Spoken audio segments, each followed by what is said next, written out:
இதுதான் குப்பைமேனி இலை. இப்படி தான் இருக்கும் குப்பைமேனி. இது வந்து சளி பிடிச்சிருக்கவங்களுக்கு நல்லது, சளியெல்லாம் போயிடும்.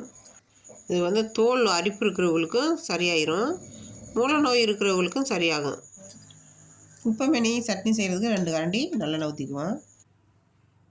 கடலைப்பருப்பு போட்டுக்குவோம்.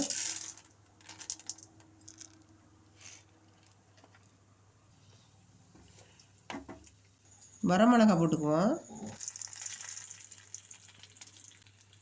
வெங்காயம், சின்ன வெங்காயம் அதை போட்டுக்கலாம்.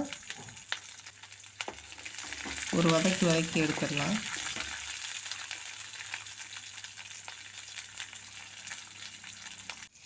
இப்போ நல்லா வெங்காயம் வதங்கிருச்சு, அது பூண்டை சேர்த்துக்கலாம்.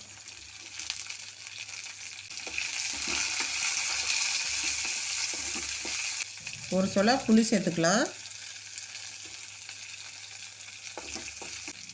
புளி சேர்த்ததுனால அரை தக்காளி சேர்த்தா போதும்.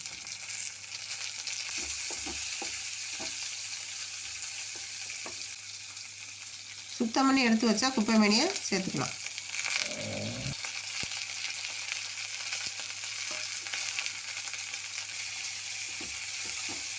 இது நல்லா எண்ணெயில் நல்லா வதங்கணும்.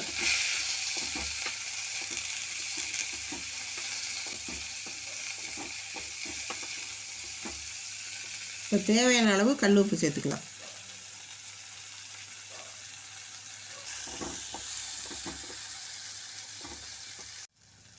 இப்போ நல்லா வதங்கிருச்சு, மிக்ஸில் போட்டு அடித்து எடுத்துக்கலாம். நான் சூடான இட்லிக்கு குப்பைமேனி சட்னி செஞ்சுருக்கேன். நீங்கள் தோசைக்கோ சப்பாத்திக்கோ தொட்டு சாப்பிட நல்லாயிருக்கும். சாதத்தோடு பசங்க சாப்பிட்டாலும் நல்லது, உடம்புக்கு நல்லது.